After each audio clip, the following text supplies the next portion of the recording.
Ladies and gentlemen, the journey for focus, clarity, and mental mastery is about to begin. Live from WSIC Studios on the shores of Lake Norman, the show that gives you the tools to think sharper, sleep deeper, manage stress, and unlock your full mental potential. This is Your Brain Matters. And now, with over 30 years of brain science, more than 70,000 brain analyses, bringing neuroscience to everyday life, here's your host, Dr. Tim Royer. Hey, everybody. How y'all doing out there?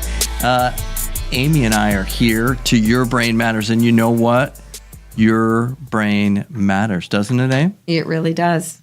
All the time. It's just crazy. Yep. We take it for granted, but it is the most important thing that we have. And we don't take care of it many times like we need to. We don't kind of look at it. We don't strengthen it. And we don't realize how much it matters to every person, every moment of our day. Our brain matters. That's right. That's why we declared it the year of the brain. You keep reminding me. I know. I need to get 2026, the year of the brain. And the whole reason we're doing this show is to help people understand that it really does matter. Your brain matters. So I hope we're getting it through. Yes. And you know, if they don't get it, I think we're starting to get it. We're getting it, for sure. Then the year of the brain proclaimed by Nurse Amy, Royer, and Doc seconds that motion. It's the year of the brain. Sure. Why not? Let's go. Let's do it. So we've been up to some different business here. I recently got back from some lectures up in Michigan. Man, it was cold up there. Very cold. So cold. But it was great. We were at the Women's Expo and Health there at the DeVos Center. That was really fun.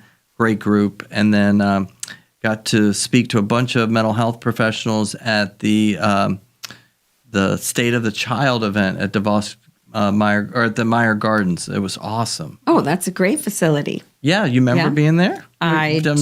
Took many kids to field trips there. So, and then you did a lecture there. So what did you tell everybody about the state of the child? State of the child, that their child's brain matters. That's what I said. No, we really had a fun lecture. It was just a great time. I love talking to people, educating them. And then I just got back from a group here in Mooresville, a group of NASCAR drivers, talking to them today about their sleep. And that was really, really fun. They had some really great questions about sleep and sent them home with some hormone analysis to look at things like cortisol, which we've talked about before, and melatonin. And they were super fired up to improve their sleep. So it's kind of fun. Great. Yeah. So you're saying that hormones affect sleep. Yeah. Man, that's impressive. And we're saying that hormones have something to do with brains. Yes, they do. So it's all connected. It all comes together. I'm also thinking you spoke to the Women's Expo, the State of the Child, and the NASCAR drivers. What do they have in common? What do they all have in common? You know? Their brain matters. Yep. Yeah, you there we go. I know. You think we're silly, but we really mean it. And we really actually live and kind of devote our lives to this concept that your brain matters. Absolutely. Yep. Absolutely. Yep. Actually, our quote of the day, I'm going to start our brain quote today, is actually not from somebody that we ever knew. Okay. But this is actually from a guy by the name of William James. Do you know who William James is? I do not. He was a philosopher, one of the first kind of psychologists that came onto the scene. Long ago? Oh, yeah. We're talking, 130 years ago. Okay. Good old Billy James. So I didn't call Billy, but he has said this. So he's quoted this. So let's go. So his brain matters. He says, the greatest revolution of our generation is discovery that human beings, by changing the inner attitudes of their minds, can change the outer aspects of their lives. That's pretty cool, right? Yeah. Is that our brains and our minds and how we see things can actually change how we interact with the world around us and how we perceive the world around us. Isn't that cool? Yeah. That is. Being, as you say frequently, no man steps in the same river twice, because the river is never the same and what does it go? The man is not the same. The man is not the same, and neither is the river. Yeah, exactly. river. Yeah, that's not my quote. That's a famous Greek No, it's philosopher. a famous quote. It always makes me think. But then that goes with this quote in that it's how you see Yes. your environment at that moment. Like there's never two exact same moments in that river. No. They're all different. So it really matters how you see it because, it really affects how you interpret it then and make decisions and move on. Which has a lot to do with our new 3-part series, which is about depression, the great imposter. Ooh, this is a very, very good. This is a very good place for us to go next. Yes. Because we just finished anxiety. Yep. Anxiety and depression, Doc, wouldn't you say that? I mean, the vast majority of all mental health issues are stemming from one or the other of those. Yeah, it's estimated that 280 million people have depression. Whoa, 280 million that's... people. And that we know that depression is the greatest cause of disability on the planet is depression. Wow. And you take the 30% of people that will experience anxiety in their lifetime, couple that with the depressed population, and you're getting upwards over 50% that in a lifetime are going to experience clinical components of this. Isn't that amazing? Well, I mean, that is amazing. But if you start to if you put it in numbers and you start to think about people you know and walk alongside of, I mean, you do see that. Like if I think even our family, you know, we talked about our 4 kids and that we experienced various levels of anxiety. But we also have experienced various levels within our family of depressive experiences or thoughts at different levels. So like it will be interesting for you to unpack this to us because again, these are feelings that we all experience, but we need to learn more about how you measure it and how you understand what's going on inside your body. Yeah. And so what we're going to do is just like before in the other 2 3-part episodes, we do 2 3-part episodes. We're going to have 3 episodes. Okay. This one is going to be, the first one's going to be misunderstood, is that depression hides itself and it's misunderstood. The next episode is how it's measured. Okay. And the third one is how we modify the brain. So we're going to start with kind of this imposter piece that the brain has, is that it hides itself in a lot of different things. And then we'll go into those other 2 parts. So when people typically think of the word depression, they think of like sadness, crying, withdrawal, lying in bed. But it's way broader than that. And sometimes it can hide itself in a lot of different things, you know? Yeah. Let's have you explain that a little bit more because I've definitely learned a lot from when you explain the imposter part. Right. Like what does it look like? Yeah, so through different stages of development, we might see it displayed in different ways. And like in childhood, we may see that as a child who's got stomach pain, but actually is expressing their emotions that way. In adolescence, we might see it as substance abuse, or it might not be depressed behavior, but it can be irritable, angry behavior. And then later in life, we might see poor job satisfaction. And we're going to dig into these further in the next segment. But it hides itself. It like wears a mask and hides behind all these other things. That's fascinating. Yep.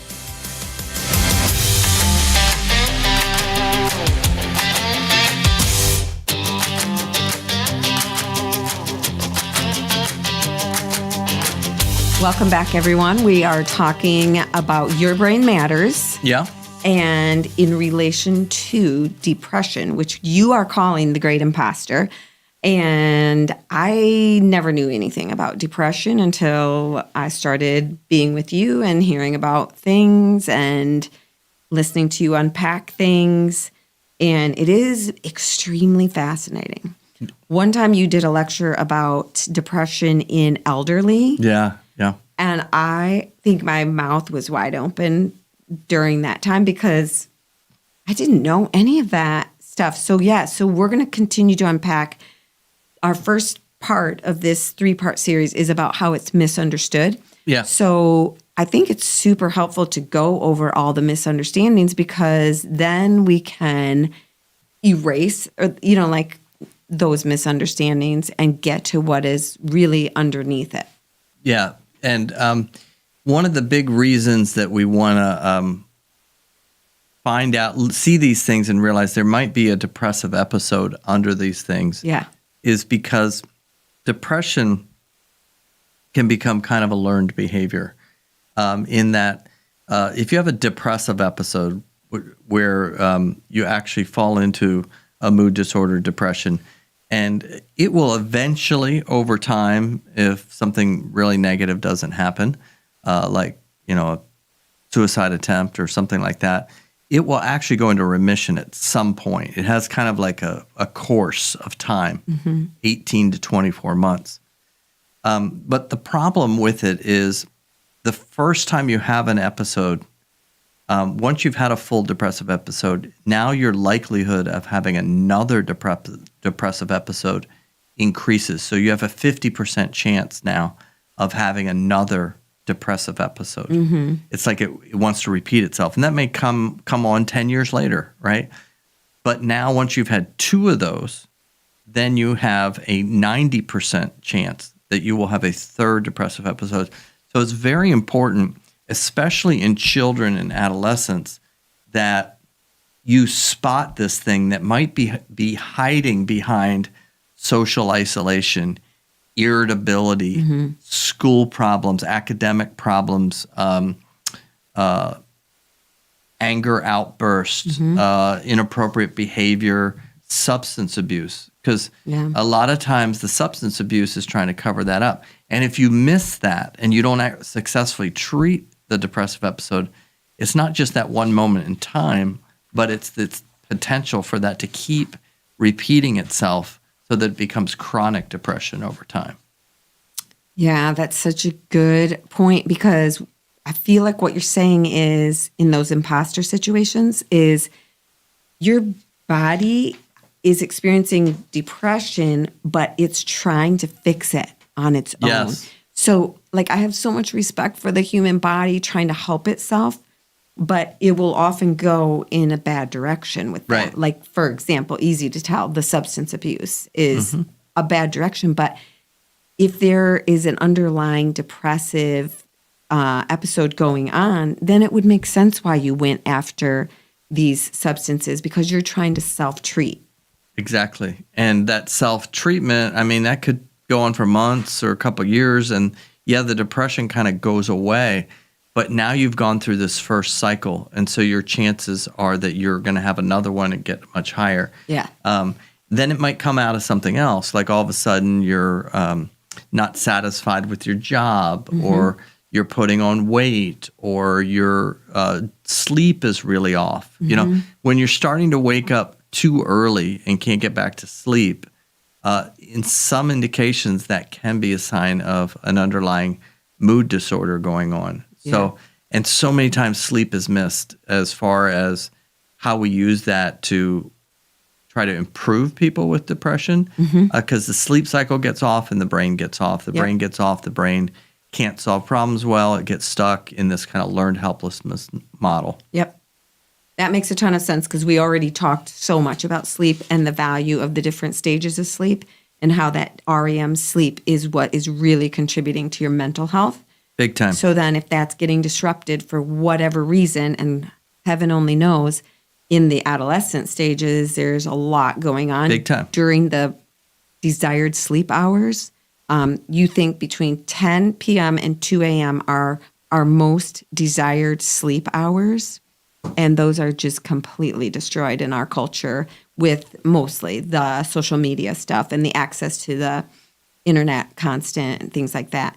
Also, you'll see that in little kids, they have the awakenings at night and start having night terrors, things like that, that can really disrupt those really, really important times of sleep that you're talking about. And then you go to the old people and same thing. They're having disrupted sleep. So sleep is huge. Let's see. One other thing that you said is a phrase, meets criteria for major depression. Yeah, I think that's very, describe that, because I don't understand that in an easy way. I mean, maybe there isn't an easy way. Yeah. So when we go back to the DSM, which is the Diagnostic and Statistical Manual for Mental Disorders, and here and there in the manual, you will see a whole section about mood disorders. And mood disorders, one of the mood disorders is major depression. Okay. And so there's some specific things about major depression that you will display behaviorally downstream, but the DSM doesn't actually have you look at physiologically things are going on and neurologically, which is what we do. But in the kind of classic diagnostic categories, there's different things about how you view yourself, how you view the world, your energy levels, your inability to complete day-to-day tasks, which fall into this major depression, which I think is very important to classify. Depression can come in different shapes and sizes. So there's major depression where an individual, their world just completely is just taken over with the depression. It's kind of, I liken it to a tidal wave. Okay. Where it takes them and knocks them off their feet. They can't get out of bed. The whole world is dark in through their eyes. But that isn't always how depression is displayed. There's another thing that's called dysthymia, which is more of a low-level depression that can go on for years, and that may come out physiologically in aches and pains and just mood and energy. You're still doing your job, and you're still functioning in life, but it's just like you're stuck in the mud all the time. And it's not the tidal wave. What it is you're standing on the beach and there's these 3 or 4 foot waves that are just pummeling you day in and day out. And you're still on your feet, but you're barely on your feet. And that's typically the ones, the dysthymia are the ones that really get unnoticed. And they're the ones that you just say, hey, come on, just, look at the world differently. And this person, it's everything's gray. They're seeing it all gray. Also in the mood disorders, you have bipolar disorder, which people are familiar with. And a part of bipolar is it will have a cycle that has this depressive component to it, right? Yep. So you have these different shapes and sizes of it, and it just can, especially in the dysthymia, it can hide itself in somewhat functional ways, but ultimately, the person isn't enjoying life. They can't find the energy they need. They're having very negative thoughts over time. And those are the ones that we get concerned about, that those can just repeat to the point that it's just a lifetime of this depressive mood. Yeah, I think about sometimes when someone is seeking help and when they're having these kind of feelings, and you might be able to say to them, oh, like maybe just get outside, walk 10,000 steps, like drink water, make sure you're not dehydrated, all these things.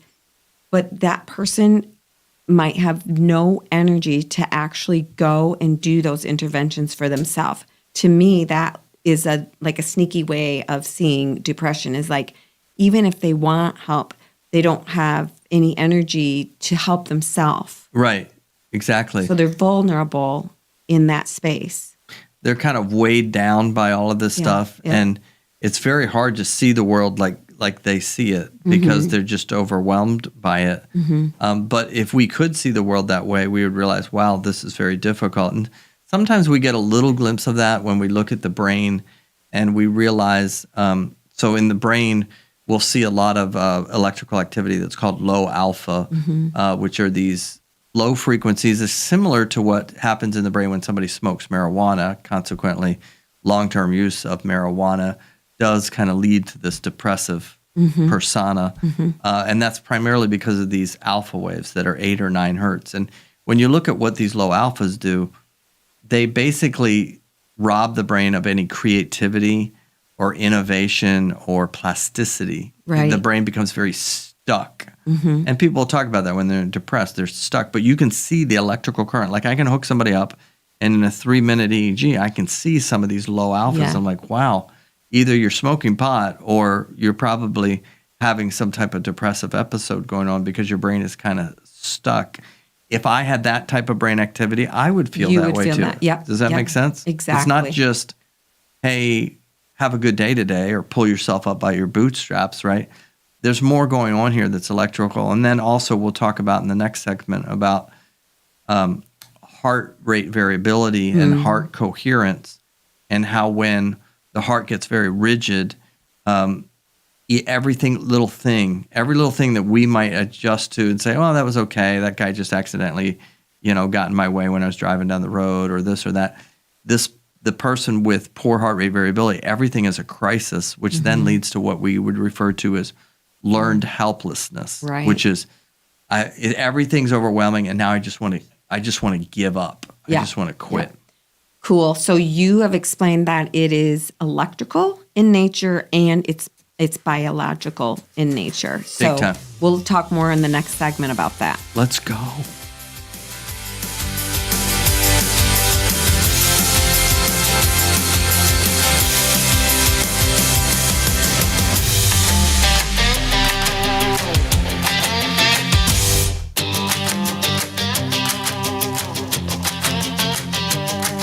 Okay, welcome back. We are continuing a great discussion about depression and mostly how it is misunderstood, and just trying to learn more about how to recognize it, because if we don't recognize it, we may overlook it.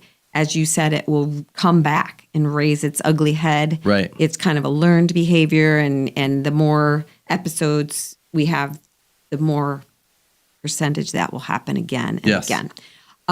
In the last segment, you talked about depression being like a tidal wave. Yes. And then you talked about another kind of depression, dysthymia, being like small waves that just won't stop coming. And it reminded me. We failed to mention our giveaway for the month, which is our book called Tsunami. Yes. And as everyone knows, tsunami is a big wave. And we used the wave on the cover of the book because we felt that the diagnoses of anxiety and depression currently in our culture are like a tsunami. Right. It's a wave that's so big that we can't deal with it. And as mental health professional yourself, and as a wellness professional myself, we wanted to be able to throw some hope out there that there are ways to work with either of these diagnoses. But even when we were choosing the cover, I remember thinking with you that the depression and the waves is also another way to look at that cover. And that is that big wave that's coming at you. And there's this individual just staring it right in the face. Right. And then you think, well, what is that individual going to do to avoid that wave? But anyway, that's all about the cover, which meant a lot to us because we were having to make a lot of choices about that. But we want anybody to have that. Absolutely. And we want to send that out for free. All you need to do is call or text the phone number, Doc. 616-341-2299. And we get you a free copy of the book. Yes. We would love for anyone and everyone to read that. It is a lot of what we're talking about today, but it also carries a lot of hope with it, which is, what drives us is that there is hope. So we're going to move forward, and we're going into the segment of the show that we call Into the Mind, and we're going to go into the mind of Doc. He has worked in many, many settings and varieties of individuals that have dealt with and are dealing with depression. So we're going to go through 3 specific experiences that he's had, and we're going to just give him the chance to kind of unpack that. I hope you can sit back and enjoy listening, because his experiences just hold so much for us to learn from, because he was in the middle of it, and so he's been there, boots on the ground, and it's good to learn in that way versus just reading lots of books and listening to lots of people give advice. It's always good for me to hear somebody's actual experience. Yeah, so let's talk about some of these early years in my career where I was involved with these different institutions. The first one, when I was a division chief at a large children's hospital in Michigan, part of my responsibilities were not just doing consults on kids and adolescents for physicians, but it was a teaching hospital. So we also had a lot of pediatricians that were doing their residency there. And so at a teaching hospital, you're educating, teaching. And so as the lead the head of the behavioral health department, I would come in and teach these young physicians, these young pediatricians. And I can always remember when I would come in and say, okay, we're going to talk about depression today, that it would be like, well, kids don't have depression. It was like my first thing was kind of pull back the curtain and say, oh, you don't realize depression can hide itself in kids. Kids can get depressed. And we have to be looking for it because, again, we don't want this thing to repeat and us not realize that was going on, because it then increases its potential of repeating again. And so very early on, helping these doctors understand where to find this thing that was hiding.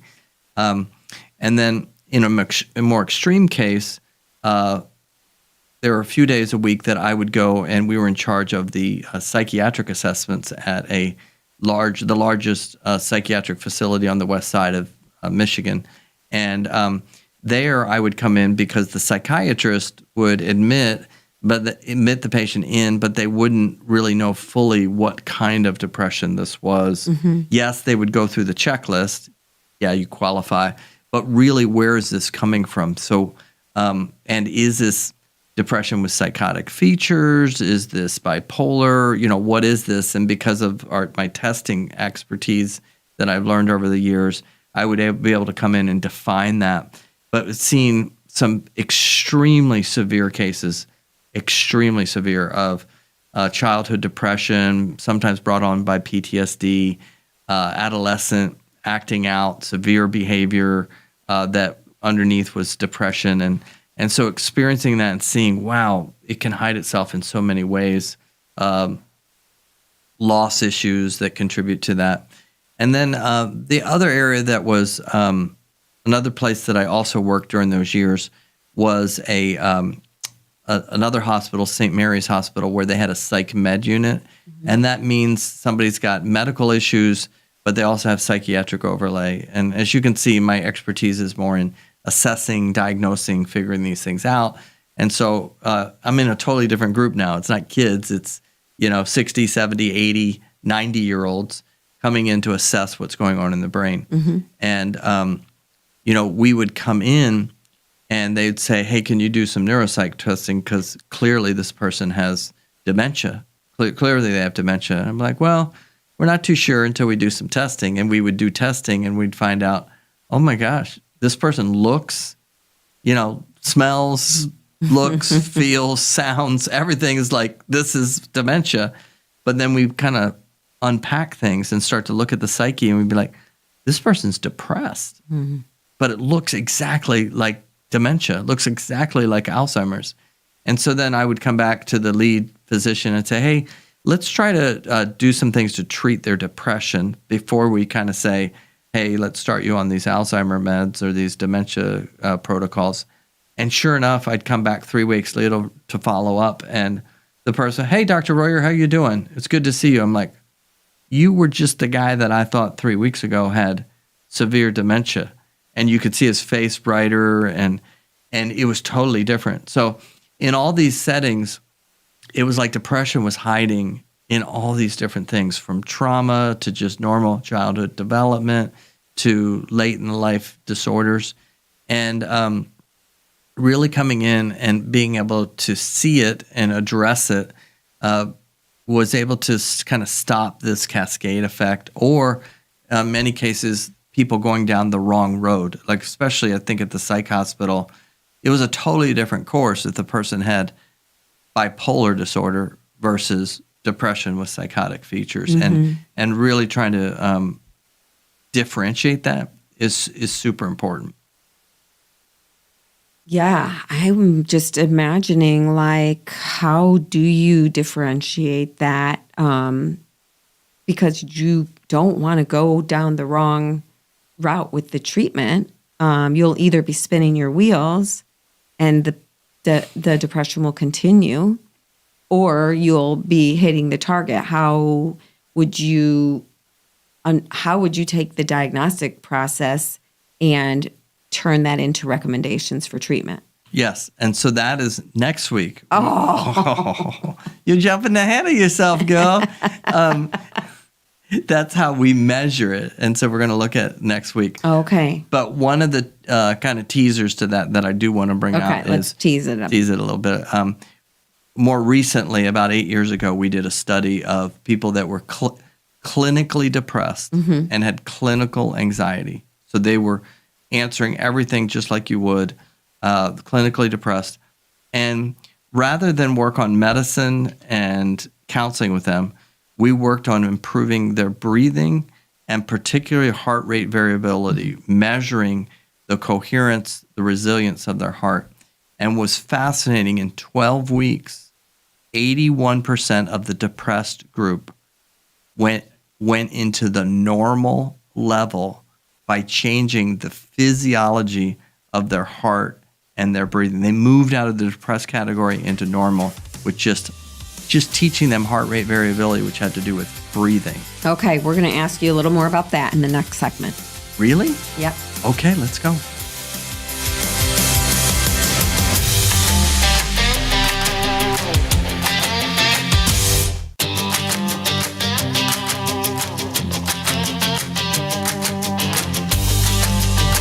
Well, we're back. It took a little bit longer to come back because after the last episode, Amy looked at her hair and said, I told her that her hair looked good.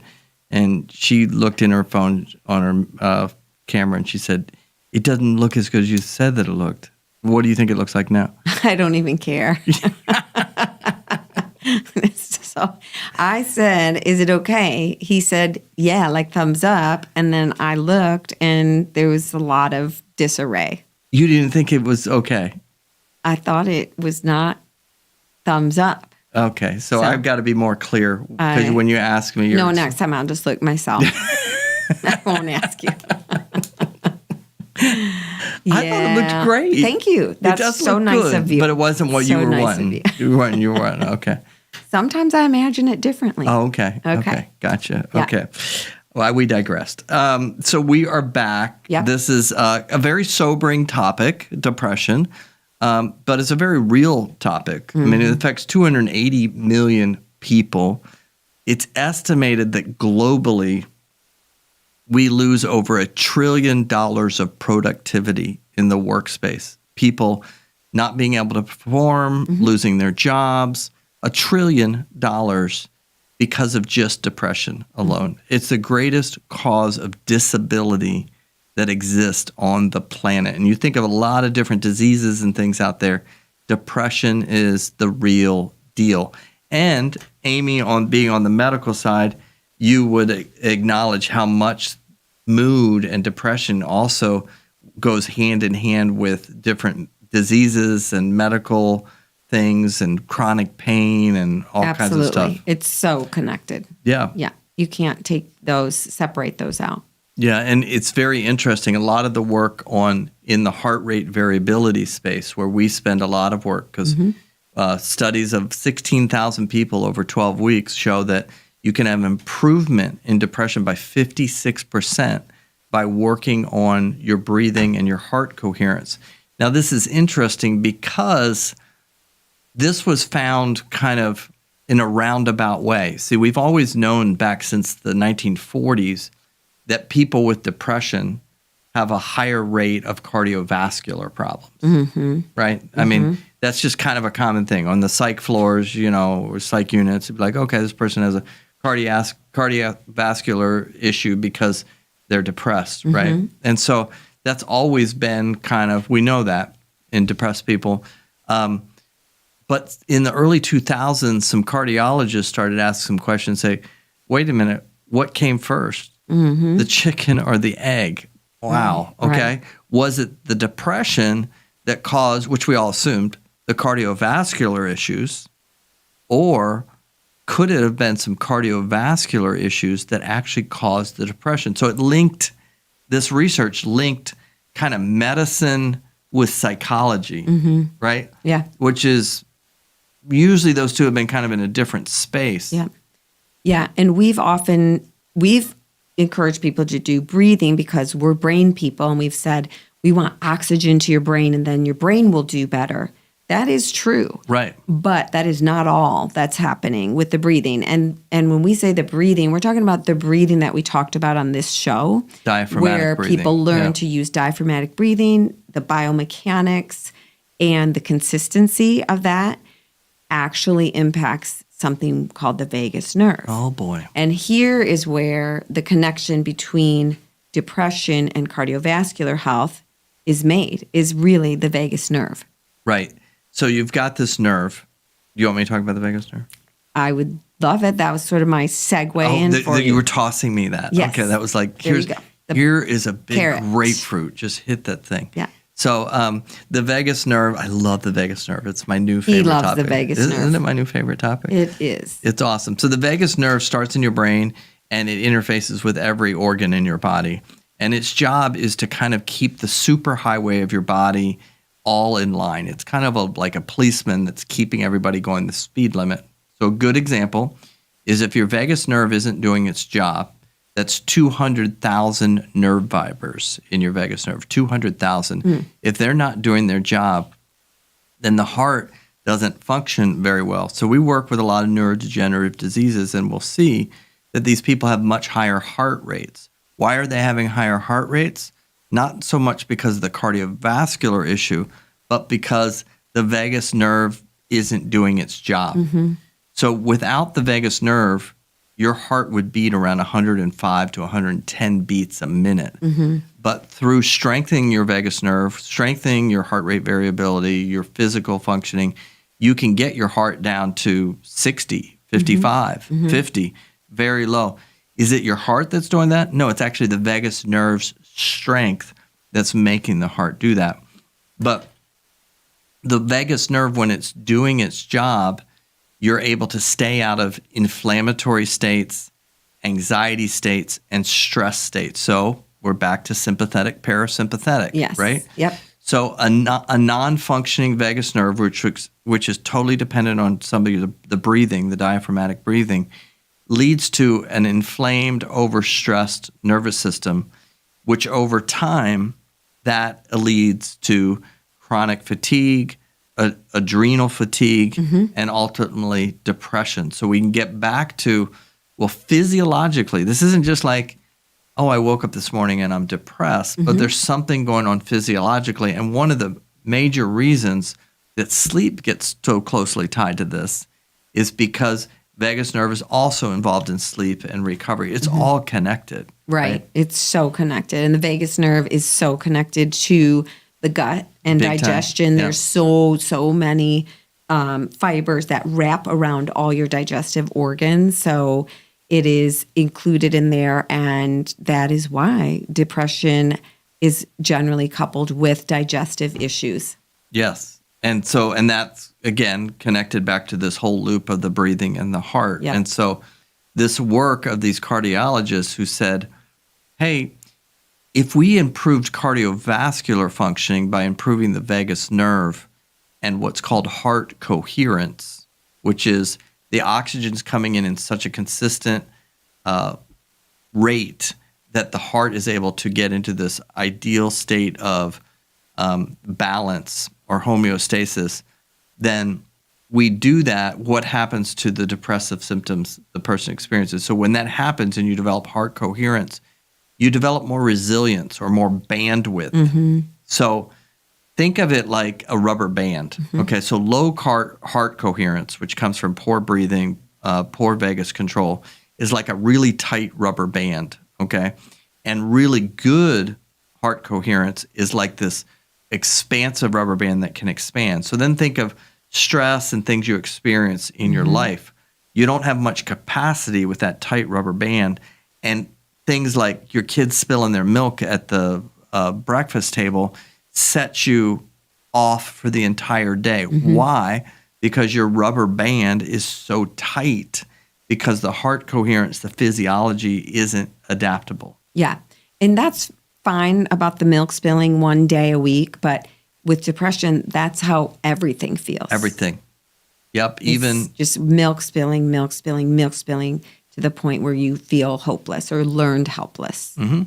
it's like this, you're have this obsessive rumination of these negative things, and you cannot get out of the cycle. Some of that goes back to that alpha activity. You've lost some of the creativity, okay? Yep. And some of it is this, in the learned helplessness studies in animals, what would happen is these animals would get a warning before somebody shocked the cage, okay? And so the animals would jump whenever they saw this light, or they'd try to avoid the bottom of the cage, the floor of the cage being shocked. And they became very anxious, these animals, very anticipatory anxiety. But you know what happened if you kept shocking the cage without any like predictable pattern? The animal would just start to lie down in the cage and just lay there and let you shock it. And that is called learned helplessness, which is what is depression. Is you get to this point where at first it's this anxiousness, this anticipatory worry. It's this on fire all the time. So this sympathetic inflamed response. But then the body can't keep up with it, and so then it crashes. And it's that crash or that swing that contributes to this learned helplessness or depression. Got it. Okay. So we're getting down to the 2-minute drill. Yeah. And since we've been just talking about this breathing, this is the 2-minute drill today. Yeah. I know we've talked about it already. We've recommended it already. We've, unpacked it. But let's just do it. Right. Let's just do this breathing. So you can go on YouTube and you can just look for a 6 breath per minute pacer. Yeah. Super easy. Find one you like. There's kid-friendly ones. Do it with your kids. I did it with my mom and dad. We would just find something that was visual that we could follow, and we just breathe together. And you want to be able to do 3 to 5 minutes. But since it's a 2-minute drill, at least do 2 minutes. I think 2 minutes is fair. 2 minutes, and Doc would do 2 minutes 3 times a day because you want to catch it in the morning, middle of the day, and as you're going to sleep. But get good at this breathing. And honestly, if your vagus nerve is not working well, this will change it. Yes, it will. This will change your vagal tone, as they say, and move it from being weak to strong over time. Now, really good breathers can breathe in a coherent way for 20 minutes at a time, no problem. And that's where you really gain ground on the vagus nerve. But you got to start somewhere. So let's get this 2-minute drill going. Let's commit to this. Set an alarm on your phone to do it. And let's get breathing. Yeah, we'll do. And when you wake up in the middle of the night, do the breathing. When you start your day, do the breathing. Middle of the day, do it. Let's go.